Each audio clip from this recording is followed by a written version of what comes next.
Grabe, sobrang tagal nitong laruan ko na to. Hindi ko pa rin natapos. Nakita ka ulit sa box. Year 2020, huli kong nagalaw to. Binaha kami, kaya naitago ko. Liger Zero. Nabubuo ko na siya ulit. Ganda pa naman ang kit na to. Buti nakita ko ulit after 4 years. After 4 years.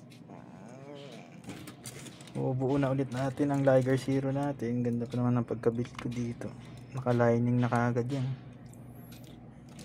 Likuran na lang pala kulang ko dito. Liger Zero. Nakakatuwa. Dami ko palang pending na laruan. Babalik ulit tayo sa pagkabata. Ito na ulit gagawin natin. Bali, umpisahan ko na ulit yung pagbuo sa Liger Zero. 4 years nating na stock. Ito na yung mga parts na hindi nagamit. Bali, sa assemble 5 na ako. Sa back leg. Yung paano niya sa likod na. Ito yung mga nagawa na natin nakaraan. Umpisahan ko na siya ulit. Bali, pang lining 0.05. Yan, gamit natin Unipen. Dati pa to. Saka arc line na gold. Kaya maganda yung pagka-gold niyan. Arc line. Siyempre, side cutter. Saka cutter. Yan yung mga kailangan natin. Pampakinis kung sakali. Umpisahan ko na ulit yung pagbuo sa kanya at after 4 years. Yan, ganda. Mga kasama yan na yung iba.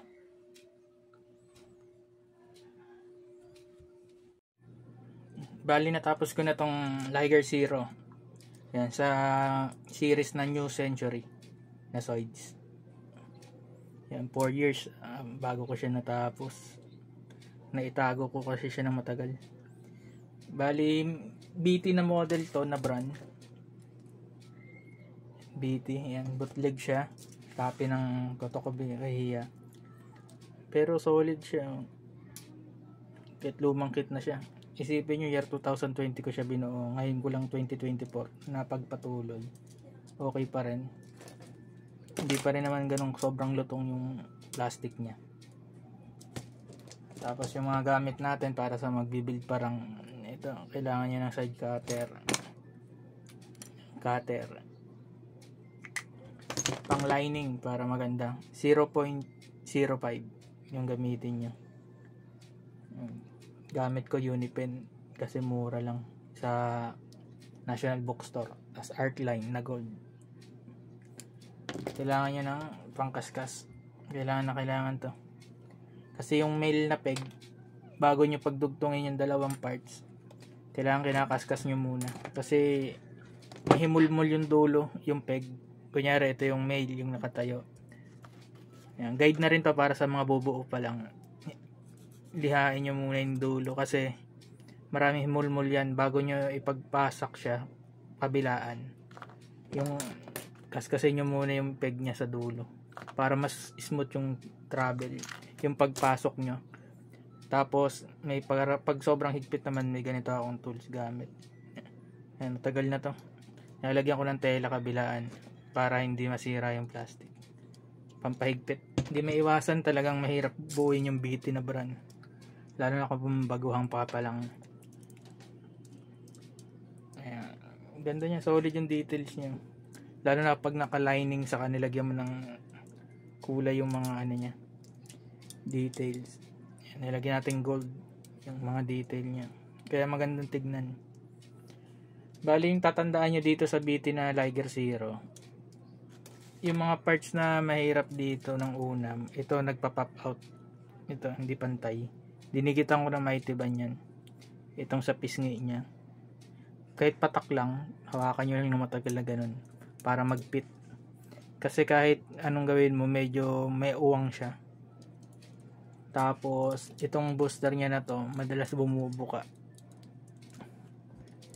Ayan, yung booster niya dyan. Ayan, tapos, ito na isasara naman yan. Ipupush nyo lang, tapos ihahatak. Kaso, baka mabali ka agad. Kaya, Hindi ko na maipakita sa inyo. Pag inatras nyo yan, nagsasara siya. Tapos para bumukas, hatakin nyo lang.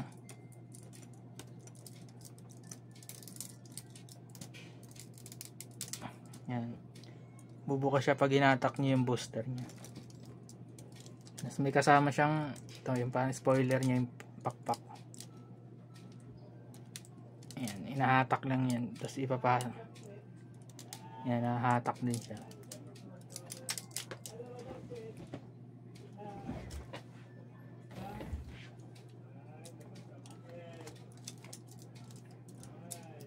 Tapos yung isa pang dinikitan natin dito, itong sa buntot niya, madaling bumukas. Ito yung pinagdidikitan niya. Kaya minaitibang ko siya. Pero naigagalaw pa rin. Yung bago mo ipasok, dikitan mo lang ng maliit na maitiban. Kahit patak lang. Para hindi bumubukas o mo-open. Natatanggal pa rin naman yan. Wala naman ng mga loose na parts, wala siyang loose, walang matatanggal niya. Yan, yung mga dinikitan lang natin kapag may maluwag, dinidikitan ko na kagad na maitiban para hindi na mawala. Overall okay naman siya. Wala siyang kasamang tao sa cockpit niya. Tapos yung core niya, nakukuha naman. Madaling makuha yung core niya. Hindi kagaya dun sa iba, hirap kunin. Ang ganda ng lining natin sa kanya. Basta tandaan nyo yung peg, may mga bubuo pa lang ng first time sa BT na brand, mahirap talagang buuin to. Sasakit kamay nyo. Kaya meron ako yung panghigpit talaga. Ito. Pag iniikot mo, higpit siya. Marami na rin kasi tayong BT na buo. Bali ito, matagal na to, ngayon ko lang napagpatuloy. Ginawa natin review para makatulong din sa bubuo pa lang. Parang ganito, ang hirap din buuin ito eh. Paborito ko itong 3 pusa ako na doon. Yan, size comparison natin.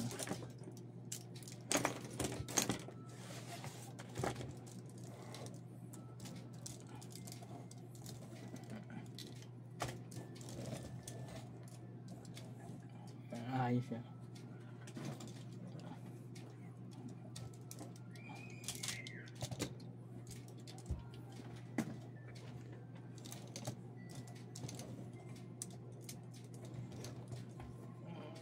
Ganda din. Saktong sakto yung mga size nila talaga dun sa palabas.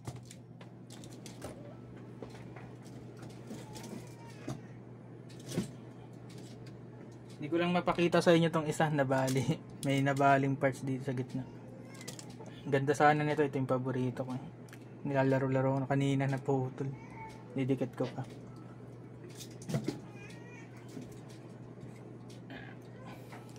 Shield Liger. Ganda. Maganda siya. Mga BT to, yung mga pinapakita ko. Hindi ko pa nabubuo yung ibang BT ko, nakatago pa. Halos maglilimang taon na rin yata. Yung iba 3 taon. Yung pinakaunang BT ko yung Panzer. Liger Zero Panzer. Sobrang tagal na nito. Medyo nag-loose na yung sa ulo nito, yung sa rubber niya sa gitna. Nirepair ko na lang. Sobrang tagal na.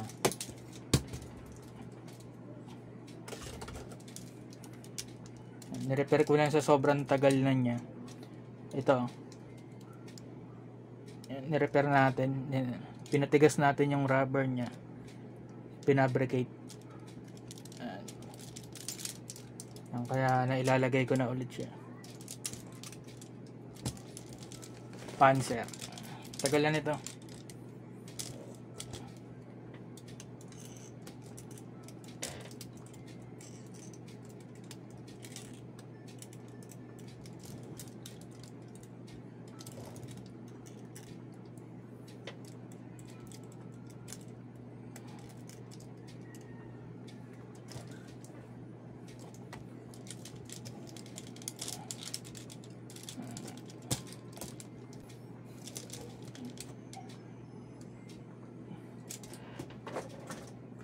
Bali yan yung review natin sa Liger Zero. Sa Chaotic New Century. Flexible talaga siya, ang ganda niya.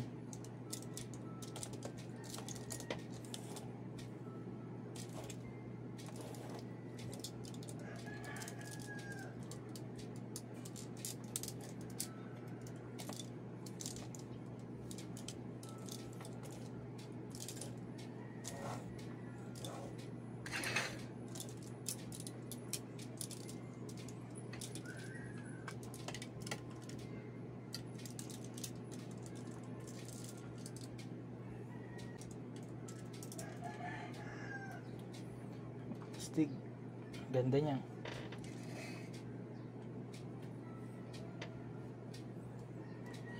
Pwede. Yan. Tignan nyo na lang yung iba. Ilalagay ko yung link ng ibang dun sa description, yung ibang link na ginawa ko ng review na Soins para madali nyo makita. Yan, maraming salamat.